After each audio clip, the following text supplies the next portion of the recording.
head to the other side of the town to meet a lady who's created a sweet treat catering company that makes a difference. I know what you're thinking. A glamorous trading estate, but I'm here to meet one of my mate's protégés. Glyn Pennell used to have a member of staff who worked for him that was particularly good at pastry. Rosie Kindy, also known as Miss Macaroon, doesn't just pride herself on making her Moorish delicacies in any colour you like. She's built a business that helps less fortunate youngsters achieve their dreams, whilst providing customers with moments of sublime indulgence. And I'm meeting her where it all begins. Practice makes perfect by the looks of it. It does indeed. And how many of these are you piping out a day? I mean, lots by the looks of things. Yeah, it depends. A single batch has about 1,000, 1,200 macaroons. So yeah, we get a good amount of practice. All by hand? All by hand. But, I mean, you've got your experience from Michelin star restaurants and stuff. Yeah. But how did it develop into a business that you've got in here? Well, I trained to be a pastry chef so that I could set up a social enterprise, because kitchens are a fantastic place to train young people. Excuse me while I tap. So yeah, it's one of the critical points of doing these. So yeah, it's a modern technique. We could have a machine doing it. Yeah. But yeah, it's a great place to train young people who maybe haven't done quite so well in school. Some of them have been homeless, maybe ex-offenders, care leavers, young people on the autistic spectrum or have learning difficulties, lone parents as well. Food's a great leveller though, don't you think? It is, absolutely. It doesn't matter where you work, where you're from, when you're in the kitchen, you're all the same, aren't you? Yeah, so it is a great leveller, and it's also something that everybody can kind of get passionate about as well. And I chose macaroons to kind of use as a social enterprise product because they're really quite complicated to make. So for me, because people think they're easy, but to get them right is a skill on its own. There's so many different parts of the process that you can actually get it wrong and they break, and like you don't get that gorgeous smooth shell, and you'll get cracks and things in. So to get the shell, it's not just the recipe, it's this next bit. Yeah. But also leaving them before you put them in the oven, that's the key. Yeah, that's right, yeah. It's part of the task.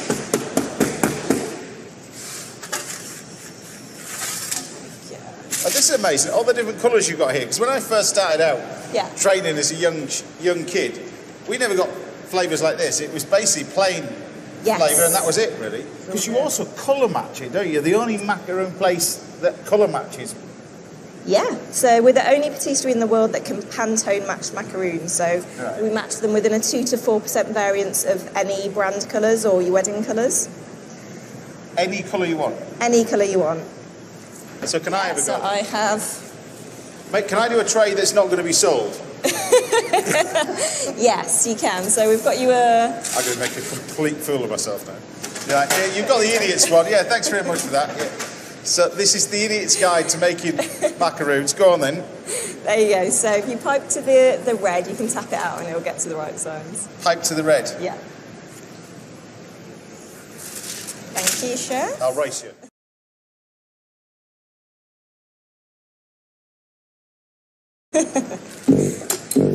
So it's 8 across.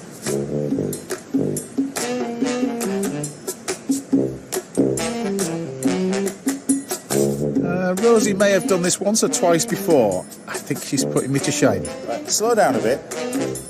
So, Rosie, I feel like I'm losing here. I don't have enough mix to finish the tray, so you're probably going to win. It's quite tricky. I always think with these things, people think they're easy. To make them properly, it's quite tricky. When I was training as a young chef, a head chef said, you've got to make these, otherwise you don't get the job as the pastry chef. And it was basically by pure fluke that I got them right. Because they're actually quite tricky to get right, as in all the time. But this is the key to it as well. You've got to hit the tray, flatten them out, kind of thing. In fact, you better keep these separate. You can't sell these. They look great. No, you can't sell them. Don't let anything like yours.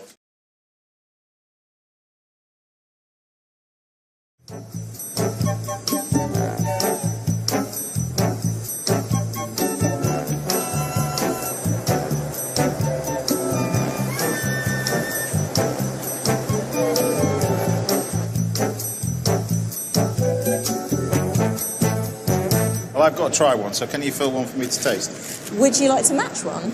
Match one? Yeah, can you find your perfect pair? Usually the biggest. That'll do. Yep. And then...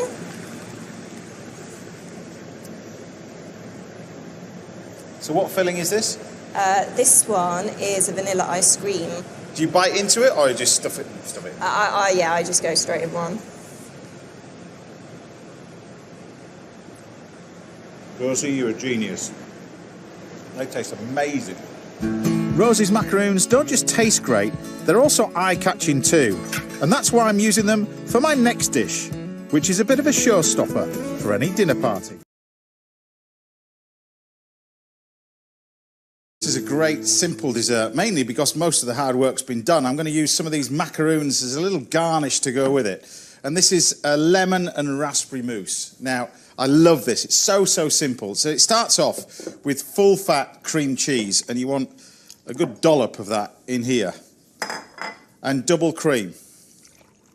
Just a little bit. And then we need to whisk this together. Now, before you start changing the recipe and going all health conscious on me, this doesn't work with half-fat cream cheese. It splits and separates. Now, the flavourings with that, I'm going to add some fruit in a minute, but I'm just going to add a touch of lemon to give it a nice little sharpness. Now, lemon and raspberries are a great combination. And some creme fraiche.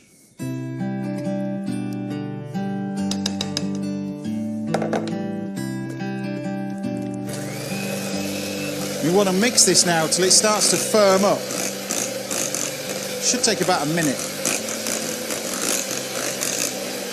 Now, so often with a mousse like this, you would add caster sugar to sweeten it, but there's enough sweetness in the macaroons anyway. But I've got in here some beautiful fresh raspberries. Now, I love these things. What I don't like is going on social media and finding out from people that I pronounce raspberries wrong. I think they've just got too much time on their hands. It's the same people who say I say Yorkshire too many times, but raspberries in Yorkshire, that'll properly kick off. Anyway, mix this up. And we want to combine this together. So you end up with like a raspberry ripple, I suppose. That kind of stuff. Just break the raspberries up a little bit. I'll have a little taste. Lovely. And then using a cake stand and a metal ring, all you want to do is basically just take the whole lot and dollop it in. Take yourself a palette knife. What you want to do is spread it right into the base, really. So get it all into the edges. This is a great, obviously, dinner party dish, I think. If you're watching this and want to serve it for yourself, then all very well and good. But it's mainly for about 10 people. You just spread this so it's nice compact, like that. And there's no sugar in there because the sweetness comes from these. And this is what makes this just a simple little cake you can do for a dinner party. And all you do is you take your macaroons and just lay these all the way around the edge. Just keep them inside the ring itself, but you're going all the way around. It's looking good so far, like that.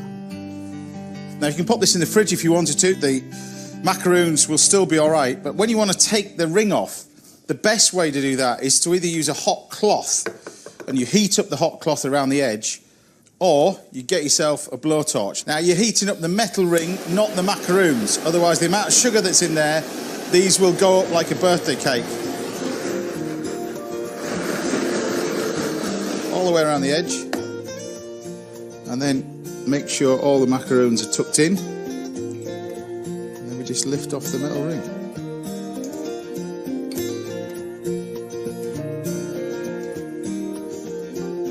And there you have it. My little homage, a raspberry, lemon and macaroon cake. A truly sumptuous pudding, topped off with a rainbow of Rosie's Moorish macaroons.